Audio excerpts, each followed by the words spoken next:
High, আমি জাহিদ বিন জামাল এবং পরবর্তী 10 মিনিটের মধ্যে আমি আপনাকে এমএস এক্সেলের ফরম্যাটিং সেল সম্পর্কে শিখিয়ে দেব।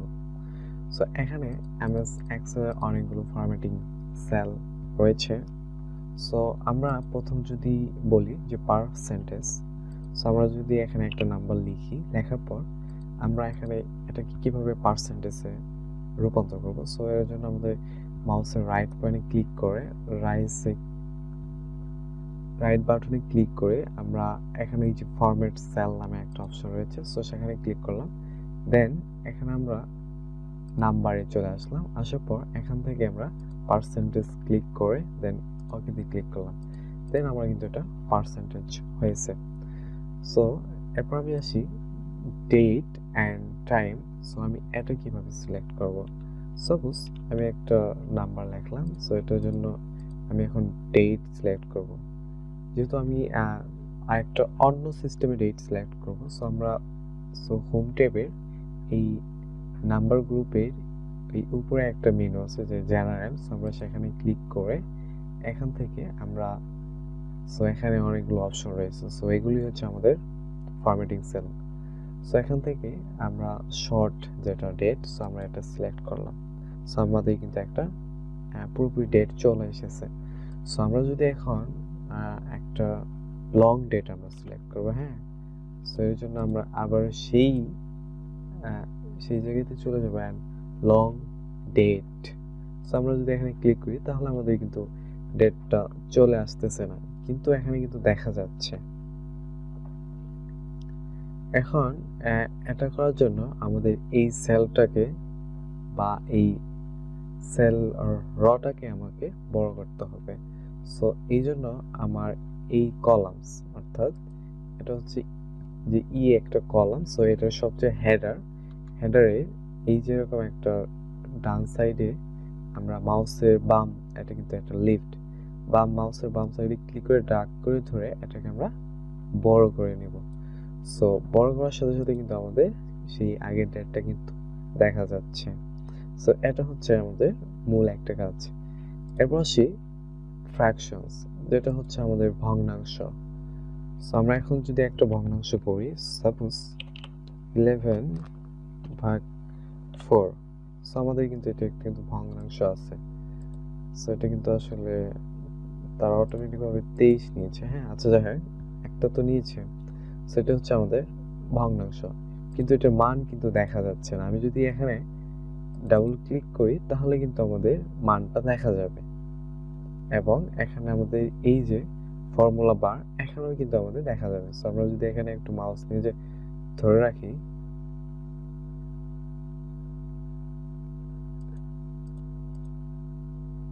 এখানে কিন্তু আমাদের ফর্মুলা বারে দেখা যাচ্ছে। সো এই যে এখানে তারপর দেখা যাচ্ছে, হ্যাঁ, এভাবে কিন্তু আমরা ফর্মুলা বারে এগুলো রেজাল্ট আমরা দেখতে পারি। সো এরপর আসি কারেন্সি, এরপর আসি অ্যাকাউন্টিং। সো কারেন্সি আর অ্যাকাউন্টটা কিছুটা মিল আছে। সাপোজ আমি যদি এখন কারেন্সি লিখি, সো একটা 5 লিখলাম, সো এখান থেকে আমি কারেন্সি দিয়ে দিলাম, কারেন্সি, এরপর অ্যাকাউন্টটা দিয়ে দিলাম, সো অ্যাকাউন্টিং দিয়ে দিলাম, একটু বেশি বড় করে দিয়ে দিই, আচ্ছা বড়, যেহেতু আমরা, আচ্ছা, সো বড় করে দিয়ে দিলাম। এরপর হচ্ছে এখান থেকে আমরা অ্যাকাউন্টিং সিলেক্ট করে নিলাম। এখন এখানের মধ্যে মিল একটাই, এখানে ডলার সাইন রয়েছে, এখানেও ডলার সাইন রয়েছে, কিন্তু এখানে ডলার সাইনটা সেই সংখ্যার সাথে রয়েছে, আর অ্যাকাউন্টিং এর ক্ষেত্রে এটা একদম লেফট সাইডে রয়েছে। আপনি এখানে যত সংখ্যা বড় দেন না কেন, এটা কিন্তু লেফট সাইডে চলে আসবে। সাপোজ আমি এগুলো শূন্য বাড়িয়ে দিই, সো এই পাশে না, আসলে আমরা এই পাশে বাড়িয়ে দিই, সাপোজ ইন্টার দিই, দেন তারপর কিন্তু এটা লেফট সাইডেই থাকবে। সো এটি হচ্ছে আমাদের কারেন্সি আর অ্যাকাউন্টিং এর পার্থক্য। আর ট্যাক্স তো ট্যাক্সই, ট্যাক্স সবসময় লিফটে থাকে। আচ্ছা, এরপর আসি নাম্বার। সো আমরা যদি এখন একটা, আর নাম্বার তো সবসময় রাইটই থাকে, সো আমরা হচ্ছে অনেকগুলো নাম্বার দিয়ে দিলাম, এরপর হচ্ছে ইন্টার। সো এটা কিন্তু নাম্বার রয়েছে। সো এখান থেকে আমরা এগুলো চাইলে নাম্বার সিলেক্ট করতে পারি। দেন এই নাম্বারকে আবার আমরা টেক্সটে রূপান্তর করতে পারি। সো এখান থেকে যদি আমরা নাম্বারকে টেক্সট দেই তাহলে কিন্তু এটা লেফট সাইডে চলে আসবে। সো এই তো লেফট সাইডে কিন্তু চলে আসলো। সো এটা হচ্ছে আমাদের একটা নিয়ম। হ্যাঁ, এরপর আসি হচ্ছে ফরম্যাট পেইন্টার, মোস্ট ইম্পর্টেন্ট একটা ফরম্যাটিং সেল। সো এই জিনিসটা দিয়ে আমরা অনেক কিছু করতে পারি। সাপোজ এই জিনিসটা আমরা একটু পরে দেখাই। হ্যাঁ, এই জিনিসটা আমরা একদম শেষে দেখিয়ে দেবো মজার বিষয়টা। এরপর আসি সেল স্টাইল। আমি এখানে একটা নাম লিখতেছি, নাম লিখ জাহিদ। সো এটা যদি আমরা স্টাইলস করি একটু, সো এখানে এই যেগুলো এগুলো হচ্ছে স্টাইলস, আমরা আচ্ছা এগুলো স্টাইলস করে নিলাম। সো এখানে এই যে হোম ট্যাবের এখানে একটা গ্রুপ রয়েছে স্টাইলস, এখান থেকে স্টাইলস করা যায়, অনেকভাবে স্টাইলস করা যায়। সো আমি এই স্টাইলটা করে নিলাম। এরপর হচ্ছে র্যাপ টেক্সট। যখন আপনি অনেকগুলো লেখা লিখবেন, সো অনেকগুলো লেখা তো আর একটা সেলে আটবে না, তখন কি হবে, এই অন্যান্য সেলে চলে যাবে। এটা মোটেই ভালো না, এর জন্য আমরা একটা র্যাপ টেক্সট রয়েছে এটা ইউজ করবো। সাপোজ আমরা যদি এখন লিখি যে আমার নাম Zahid bin Jamal, so I live in a suppose village. So এটা কিন্তু অন্যান্য টেক্সটে মানে অন্যান্য সেলে চলে গেল। সো আমরা কিন্তু D13 সেলে লিখেছি, সো এটা কিন্তু E13 সেলে চলে গেছে। সো এটাকে আমরা D13 সেলে আনার জন্য আমরা কি করব, সো আমরা এটা সিলেক্ট করে এই যে উপরে হোম ট্যাবের একটা অ্যালাইনমেন্ট নামে গ্রুপ রয়েছে, সো এখানে র্যাপ টেক্সট রয়েছে, আমরা র্যাপ টেক্সট করে দেবো। দেন আমরা কিন্তু এটা D13 সেলে রয়ে গেল। সো এভাবেই কিন্তু আমরা র্যাপ টেক্সটটা ইউজ করব। এরপর আসি ম্যার্জ সেল, যেটাকে আমরা জোড়া লাগানো বলতে পারি।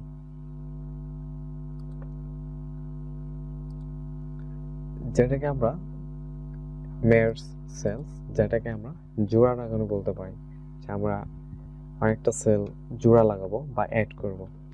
সো সাপোজ আমি এইদিকে দেখে না, আচ্ছা আমি এখানে দেখাই, এখানে একটা লেখা লেখলাম যে আমার না ওয়ার্ক। সো ওয়ার্ক লেখলাম। সো ওয়ার্ক লেখার পর আমরা এই সেল তিনটা সেল মিলে আমরা এই ওয়ার্কটা নিয়ে আসব।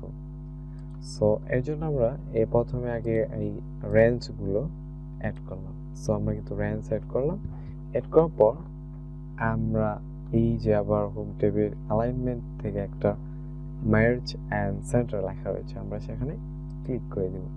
দেন আমাদের মার্জ হয়ে গেল এবং লেখাটা সেন্টারে চলে আসলো। That's it. এটা হচ্ছে একটা মোস্ট ইম্পর্টেন্ট, অনেক কাজের ক্ষেত্রে লাগে। তারপর হচ্ছে র্যাপ টেক্সট অনেক কাজের ক্ষেত্রে লাগে। এরপর হচ্ছে আসি সুপার স্ক্রিপ্ট। সো আমরা যখন সুপার স্ক্রিপ্টটা হচ্ছে যে কিছুটা লেখার উপরে থাকে।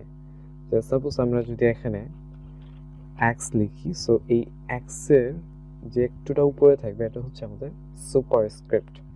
সো আমরা যেহেতু এক্স স্কোয়ার লিখবো, সেহেতু আমরা একটা 2 দিয়ে দিলাম, এরপর 2 কিন্তু সাথে রয়ে গেল। সো যেহেতু আমরা একটু উপরে নিব, এর জন্য 2টাকে আমরা সিলেক্ট করে নিব।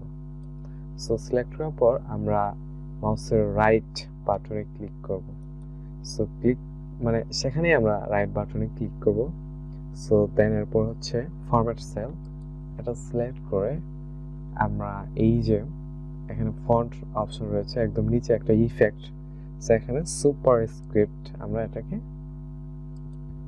টিক চিহ্ন দিয়ে দেন ওকেতে ক্লিক করে দেব। দেন আমার কিন্তু এটা উপরে চলে গেছে। এটা হচ্ছে সুপার স্ক্রিপ্ট।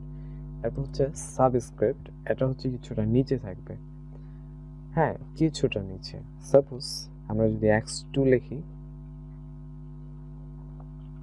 সো আমরা x লিখলাম। সো এখন নিচে আমরা আমরা 2 যেটা আনবো, দেন আবার এটাকে আমরা সিলেক্ট করব। আমরা 2টাকে সিলেক্ট করব, দেন আমরা আবার রাইট বাটনে ক্লিক করে দেন এখানে ফরম্যাট সেল, এখান থেকে আবার সাবস্ক্রিপ্ট একটা ক্লিক করে ওকে দিয়ে হয়ে গেল। ব্যাস, এগুলো আমার কিন্তু কাজ শেষ। সো আমি আরেকটা কাজ দেখাইতে চাইছিলাম, সেটা হচ্ছে ফরম্যাট পেইন্টার। এই কাজটা আমি দেখাই যে এইটার কাজ হচ্ছে কোনো একটা মানে সেলের যে যাবতীয় মডেল বা ডিজাইনগুলোকে কপি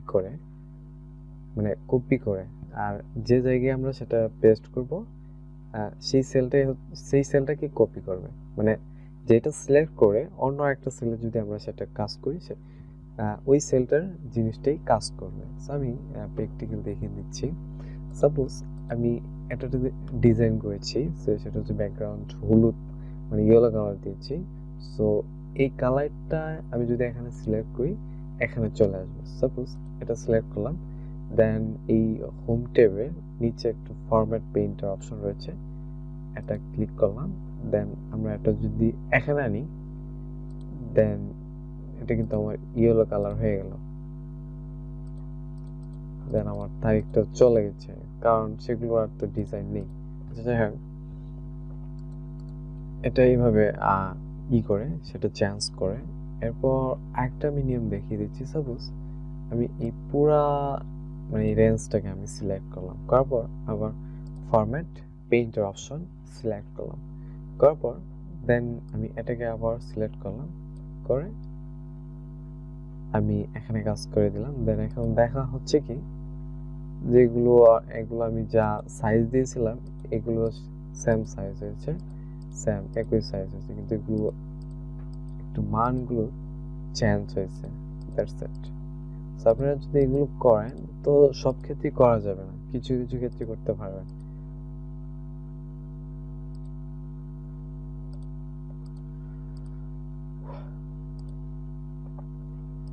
সো আর ডেসিমালটা দেখিয়ে দিচ্ছে। আপনি যখন এখানে দশমিক আকারে লিখবেন, সো 1 সো 1 2 3, সো এটা যখন লিখবেন, সো এটি হচ্ছে ডেসিমাল। তবে এইটার ডেসিমাল ডিক্রিজ করা যায়। সো আমরা যদি এখন ডিক্রিজ করি, সো এটার কিন্তু ভ্যালু এখানে 1 থাকলো। দেন আমরা ফর্মুলা বারে কিন্তু এটার ভ্যালু যা দিয়েছিলাম তাই রয়েছে। এটি হচ্ছে আমার ডেসিমালের কাজ। সো ভিডিও এতটুকুই ছিল। আর অবশ্যই ভিডিওতে একটা লাইক দেবেন, কারণ লাইক দিলে না ভিডিও করার মন জাগে। Good bye.